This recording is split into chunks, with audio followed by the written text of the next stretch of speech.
it's been an awfully long time since I last did a video, for which I apologise. Basically I went to Australia for 3 months to visit my only daughter and only granddaughter that we haven't seen for 2.5 years due to the pandemic. And there's an awful lot of things that you have to do when you've been away from home for 3 months. And then I also had this and this that I had to turn into this. So that was quite a few days with the chainsaw and a log splitter, but at least that will keep me warm next winter. With the cost of living crisis that's going on at the moment, energy prices as they are, I've got to do whatever I can to kind of save a bit. Anyway, regarding my printer, I have a bit of bad news in that one of the expansion boards has expired. Long story short, Duet guys have very kindly donated another main board that I can use. The plan is that I'll fit that and use it instead of the 2 expansion boards that drive the extruders. In theory it should work, but it's never been tested in anger. So that's the plan. I will test it in anger. I've never been entirely happy with having the expansion boards on the gantry with the extruders. It makes it awfully difficult to get at the extruders. The expansion boards just turned out to be bigger than I would imagine they would be. And the other thing is the load balancing gantry never did do anything. It stops the printer from shaking about, but it didn't do anything for print quality, which was okay in any case. So what I'm planning on doing is fitting that main board onto that 3rd gantry. I'll most likely take the motors and belts off, so it's just passive, but that means extending all the wiring for all 6 extruders and both the hot end heaters and both the hot end sensors and the fans and everything else. So as well as making a mount for it, there's a lot of wiring to do, which is going to it ain't going to be a quick job. It's going to take a while. So at the moment the printer's kind of running, but I can only use 3 of the 6 extruders, and retractions aren't good because of that, because I'm only retracting 3 of the 6 filaments. And meanwhile I'm working on humidity control for the booth, which I hope to have up and running within a week or so. So then I can test some of the more exotic filaments that are quite hygroscopic. So I'm working on a controller for that, which will monitor the humidity and give me a long-term reading of what's going on.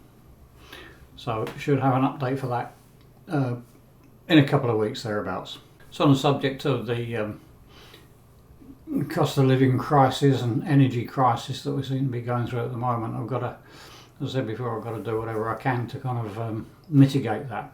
And one of the things that we have is an old energy tariff here in the UK. It was called Economy 7 and it was introduced back in the 70s and 80s for people who had night storage heaters. The plan being that the heaters would be heated at night when electricity was cheaper, and then that energy would be released during the day. They were never very good, but I inherited that tariff with the house, and the meter that goes with it, essentially a time switch that switches between 2 different meters, if you like. Long story short, I get cheaper or less expensive electricity for 7 hours at night than I do in the daytime. So I try to do whatever we can to use that, because we actually pay more for the day rate than people on a single use tariff. So to make better use of this less expensive overnight tariff, I thought I could do things like charging phones and charging laptops and stuff like that, and for that I thought a couple of smart extension leads would be quite good. And having looked around, I couldn't find anything that would suit what I wanted. I want 4-way extension leads and I want local control. and I want something that will integrate nicely with Home Assistant. The nearest I've been able to find was some by TP-Link, but their integration's a bit broken and it doesn't play terribly nicely with Home Assistant. I want local control. I don't want to be reliant on the cloud, as it were. So I decided to make my own, which is there's one. I actually made 3 of them. So I have on this one I have 3 main sockets, 1, 2, 3, and a USB socket, which has got type A and type C. Each one's got individual fuse, and each one has got a push button for local control. So pressing the button will toggle the switch on and off. And then because of that, I've got a neon indicator on each one that will show when it's on. So here's what they look like inside.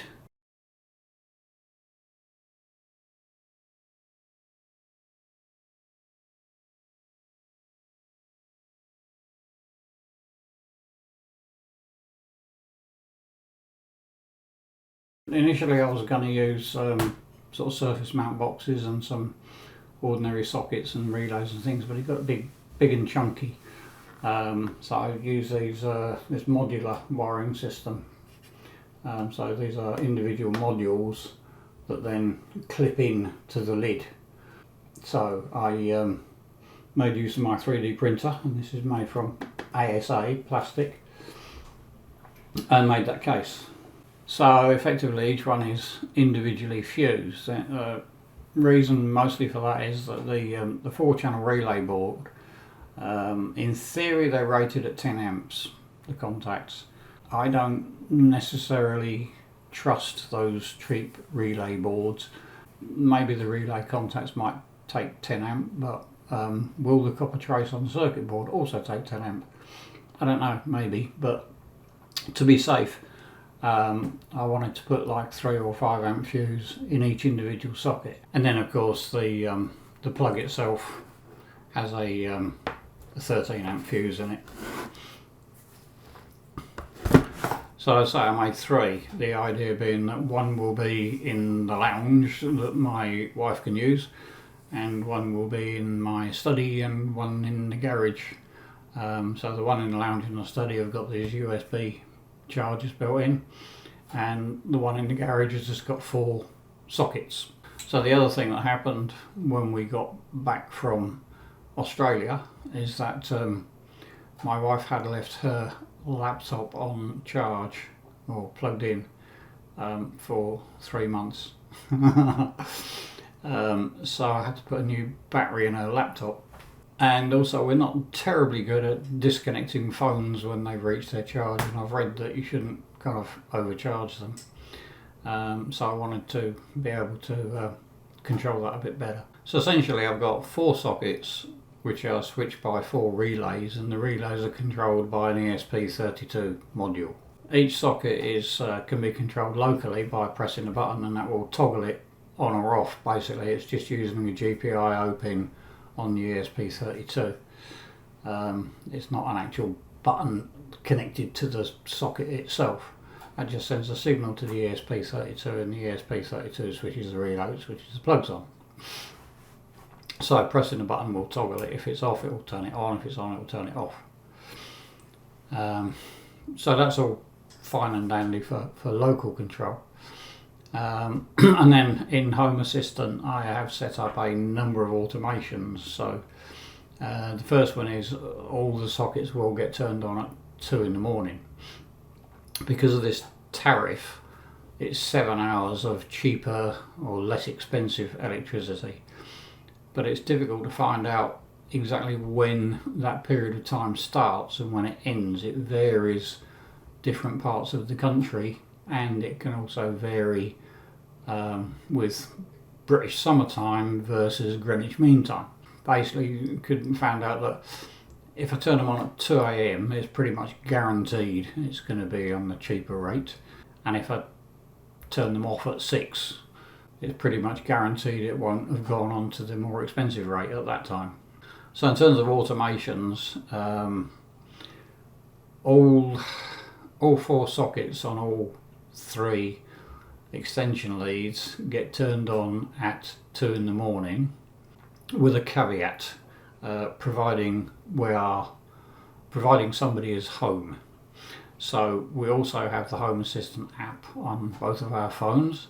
We have GPS tracking for one thing, and it will also check if we're connected to the Wi-Fi. So it gives us a home or away state depending on whether our phones are actually in the house or away. So if we do go away for any period of time, then the sockets won't turn on at 2 a.m. If one of us is home, then they will. Then the first socket for the lounge and study ones, they're dedicated to charging phones. So we plug the phone charger into socket 1. So the Home Assistant app gives various sensors for a phone, one of which is whether it's charging or not, and another is the state of charge. So the first socket on each one is dedicated to a phone charger. So my wife plugs her phone into socket 1 and the one in the lounge, and I plug mine into socket 1 and the one in the study. We do that before we go to bed. So what will happen then is first automation will turn the sockets on at 2 a.m. Then there's another automation which checks socket 1 of each power strip and will check to see if the battery state is charging or not, i.e. is it plugged in or not. It will do that at 1 minute past 2 a.m. So if my wife hasn't plugged her phone in to be charged, then the socket will turn off at 1 minute past 2 a.m. and likewise the one in my study with my phone. And then there's another automation also with the phone that it monitors the state of the battery charge in the phone. So it will check that, and for the one in the lounge, if my wife's phone reaches 95%, then it will turn off the socket. And the same for the one in the study, except that it's looking at my phone. So it's doing 2 things. It's charging phones when the electricity is at a cheaper rate. I know that's a minimum amount of saving, but it's also protecting the phone batteries, so they will never charge beyond 95%. So however socket 1 is switched on, whether it's done locally using the push button or automatically at 2 o'clock, if a phone isn't plugged in, it will switch off after a minute. If a phone is plugged in, it will switch off when that phone reaches 95% charge. And then I've done something similar with socket 2, which is dedicated to charging laptops, but I haven't yet figured out the easiest way to get the battery charge status into Home Assistant. So they will turn on at 2 a.m. and turn off 2 hours later. That's having played around my wife's laptop. When it's kind of well discharged, it will take about 2 hours to charge it back fully. So that's on a fairly simple timer. It will never charge for a lot more than 2 hours.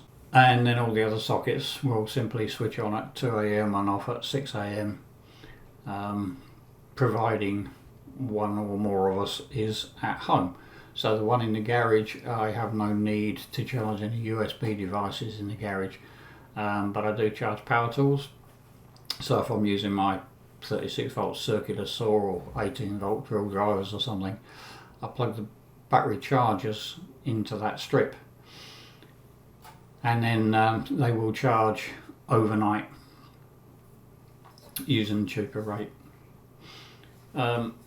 Okay, it's not going to be a huge saving, but with the cost of things at the moment, every little helps. I had to buy the modules and the fuse holders and things, but they weren't expensive. And the plastic was some ASA donated by Polymaker, thanks once again. So I managed to tune the settings on the printer to use ASA, although I do have this problem with retraction at the moment because I can only use 3 of the 6 extruders. Anyway, they're useful little smart sockets which do what I want to do. If anybody's interested, I'm happy to share the code that I use for Home Assistant and or ESP Home. But there are plenty of people on the internet making videos about that sort of stuff.